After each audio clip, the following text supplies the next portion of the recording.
देखो कितनी अच्छी तरह से धुल रही हैं। अरे ये क्या कर रही हो? बस करो ये सब, शर्म आती है।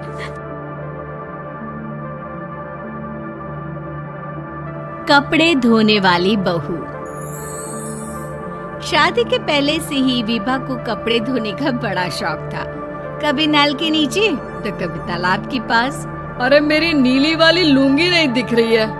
विभा की अम्मा कहाँ रखी है लुंगी? अरे वो तो विभा ने परसों ही धोकर रखी थी आपकी अलमारी में, देखो वहीं होगी।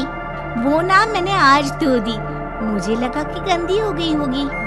अरे कैसे गंदी हो गई थी, उसे तो मैंने पहना भी नहीं। हे भगवान, इस लड़की के कपड़े धोने की आदत से परेशान हो गया हूँ मैं। जितना तो घर में राशन नहीं आता उससे कहीं ज्यादा डिटर्जेंट पाउडर का खर्चा है। इसकी शादी करवा दो, शादी जाए अपने घर में ही करेगा, फिर चाहे घर के कपड़े धोने हो या पूरे गांव के। हाँ ठीक बोल रही हो, देखता हूँ मैं कोई लड़का। वो दिन भी आ जाता है जब विभा को देखने लड़के वाले आ जाते हैं। लड़की मुझे अच्छी लगी। होने वाली सास कहती है, बेटी अगर कुछ पूछना है तो पूछ लो। वैसे तो हमारी लड़की बहुत ही शर्मीली है, जो बोल दो वो मान लेती है, इसे क्या पूछना होगा। अरे कैसी बात कर रही हो माँ, मुझे इन लोगों के घर रहना है, सवाल तो कई है। हाँ हाँ बेटा पूछ लो ना, क्या पूछना है। आप लोगों के घर कपड़े कौन धोता है? सास का मुंह बन जाता है। देखो अगर तुम ये कहना चाहती हो कि तुम्हें कपड़े धोने नहीं आते तो सुन लो, कपड़े मैं ही धोती हूँ, लेकिन तुम्हारे आ जाने के बाद मैं रुमाल तक नहीं धोऊंगी। अरे चुप रहना भाग्यवान, बहू बेचारी घर आई नहीं, उसे डराना शुरू कर दिया। वो क्या है ना बिटिया, अभी तक तो ये कल्लू की माँ ही धोती थी, लेकिन अब तुम्हारे पापा तो दहेज में वॉशिंग मशीन देंगे ही। तभी विभा की माँ बोल पड़ती है, सवाल भी पूछा तो क्या। वैसे भाई साहब, मशीन की तो फिर भी कपड़े धोने की कैपेसिटी होती है, मतलब जो बिटिया दे रहे हैं ना विभा, इसे कपड़े धोने का बहुत शौक है।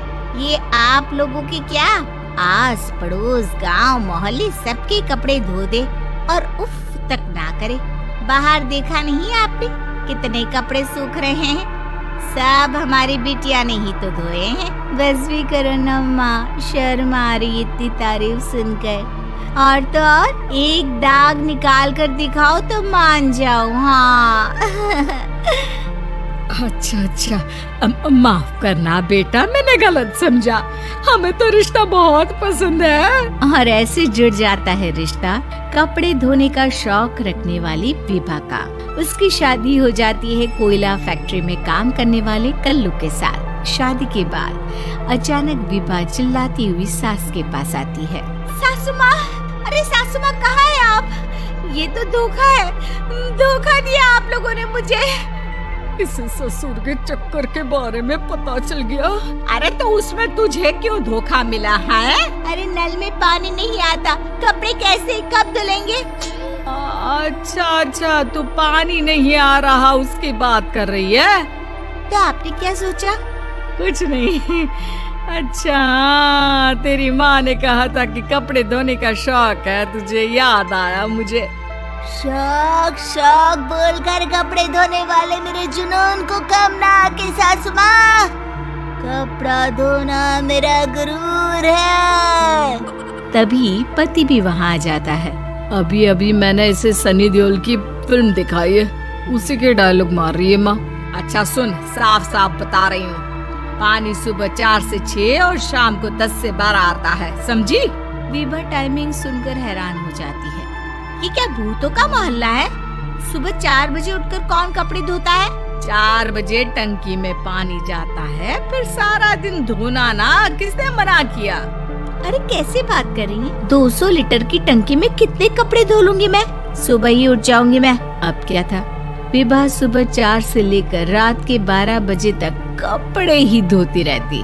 एक रोज सास पड़ोस से निकलकर कहीं जा रही होती है कि साथ वाली कहती है, हाँ कल्लू की माँ, जरा ये बताओ कि 2 साड़ी है, 2 ब्लाउज और एक पेटीकोट और एक नाड़े वाला लंबा कच्छा। हाँ तो? अरे तो क्या कितना लोगी धुलाई ये बताओ। धोबन दिख रहे हैं हम क्या? हमारे पति सरकारी नौकरी से अभी अभी रिटायर हुए हैं और बेटा सुपरवाइजर है कोयला फैक्ट्री में। धोबन समझ रखा है हमें। हाय रे कल्लू की अम्मा, माफ कर दो, वो तो मोहल्ले में यही सब बता रहे थे कि तुमने बहू को कपड़ा धुलवाने के काम में लगा दिया है। सास को पड़ोसन की बात सुनकर गुस्सा आ जाता है। वो घर पहुंचती है जहां घर के बाहर ही इतने सारे कपड़े सूख रहे होते हैं जितने कि किसी धोबन के घर पर। अरे ओ कल्लू की दुल्हन, बाहर निकल। माँ जी यहीं आ जाओ, बाथरूम में चादर धो रहे हैं हम। अरे अभी हम धोते हैं, तुमको बाहर निकलो। ये आस पड़ोस वाले बोल रहे हैं कि हम बहू से कपड़े धुलवा कर उसे कपड़ा धोने वाली बना दिए हैं। अरे छोड़ो ना माँ जी, किन लोगों की बातों में आती हो। आस पास के लोगों का तो काम ही होता है कि वो किसी तरह सास बहू को लड़ा दे। बहू सारे घर के कपड़े धोती है, ये क्या कम है? बोलिए। सास को भी लग जाता है कि वो बहू का ये सनकीपन नहीं छुड़वा सकती, इससे अच्छा है कि खुद ही चुप हो जाए। एक रोज सास और बहू मंदिर जाते हैं जहाँ सास की साड़ी वहाँ खड़ी भीख मांगने वाली से मिलती है। माँ जी क्या बात है, आपकी साड़ी उस भिखारन से कितनी मिल रही है ना? हाँ देखो तो दोनों की साड़ी मिल रही है। क्या बात है कल्लू की अम्मा, तुम खुद को तो अफसर की बीवी बताती हो और ऐसी सिंपल सी प्लेन साड़ी पहनकर घूमती हो। सिंपल और प्लेन नहीं है ये साड़ी। तो क्या सोने के धागे से फूल बने हैं? कुछ भी सासू माँ, कुछ भी। हाँ बने थे इस साड़ी में सोने के धागे से फूल। मेरे पति लेकर आए थे मद्रास से स्पेशली मेरे लिए 10,000 की। ताहे भाई साहब इस भिखारन के लिए भी सेम टू सेम साड़ी लेकर आए होंगे 10,000 की। सास उस वक्त कुछ नहीं कहती, लेकिन बहू के साथ घर आती है और अलमारी से एल्बम निकाल कर लाती है। ये साड़ी देख रही है, ये वही साड़ी है जिसे मैंने अभी पहना था। इस साड़ी में ये जो चमकदार फूल दिख रहे हैं ना, ये सोने के धागों से काढ़े गए हैं।